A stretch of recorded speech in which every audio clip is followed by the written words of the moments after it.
गजाननं भूतगणाधिसेवितं कपित्थजम्बूफलचारुभक्षणम् उमासुतं शोकविनाशकारकं नमामि विघ्नेश्वरपादपङ्कजं।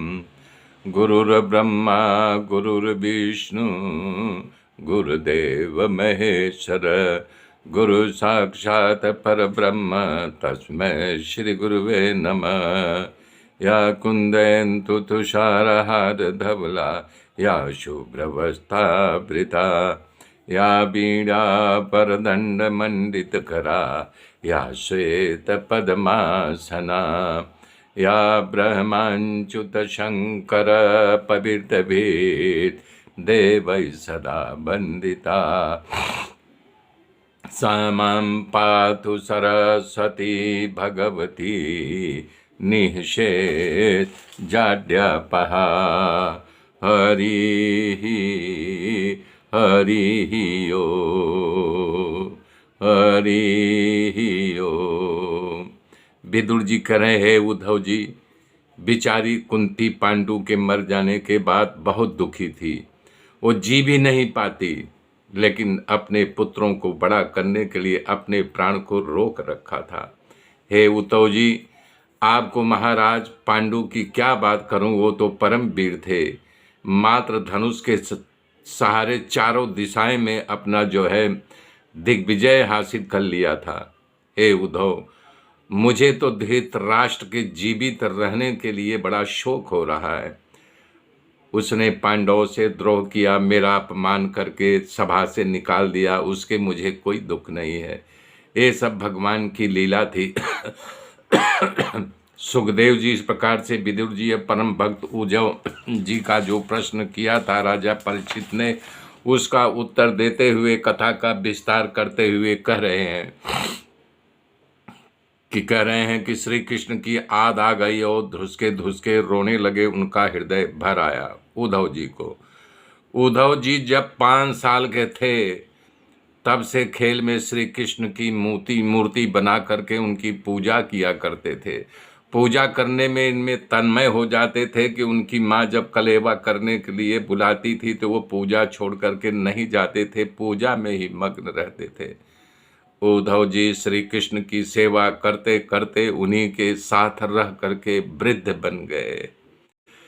जब श्री कृष्ण मथुरा में प्रवेश किया, तब से 114 वर्ष तक लगातार उद्धव जी श्री कृष्ण के साथ बने रहे। इतने सालों का साथ छूट गया, इसलिए उद्धव जी अतिशय दुखी हो गए।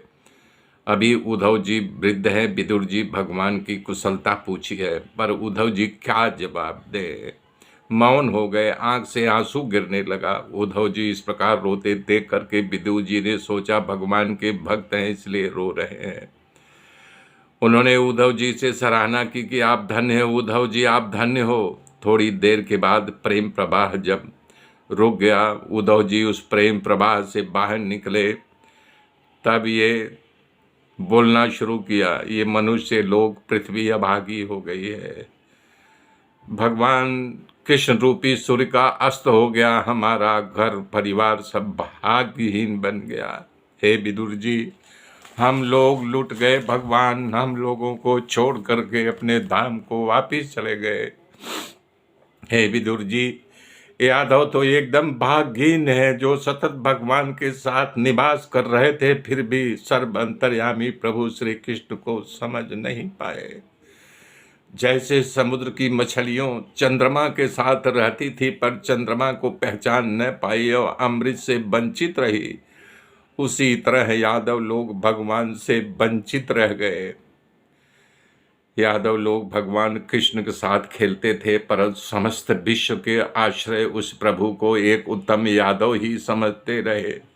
हे विदुर जी, समस्त संसार को अपनी योग माया का प्रभाव दिखाने के लिए भगवान ने जो शरीर धारण किया था, वो इतना सुंदर था कि सारा जगत उस सुंदरता से मोहित था, खुद वो मोहित थे। जब आभूषण पहनते थे, आभूषण पहन लेने के बाद आभूषण की सुंदरता बढ़ जाती थी प्रभु की सुंदरता के ऊपर। श्री कृष्ण के आभूषणों का भूषण थे। संतों का दुख हरने के लिए, असुरों का विनाश करने लिए उन्होंने अवतार लिया था। मेरे मित्रों, अजन्मा होते हुए भी वो जन्म लेकर इस पृथ्वी पर लीला करके हम लोगों को छोड़ करके चले गए। मेरे मित्रों, मेरे साथ बने रहिए, आगे की गाथा कल बताऊंगा। तब तक के लिए जय श्री राम।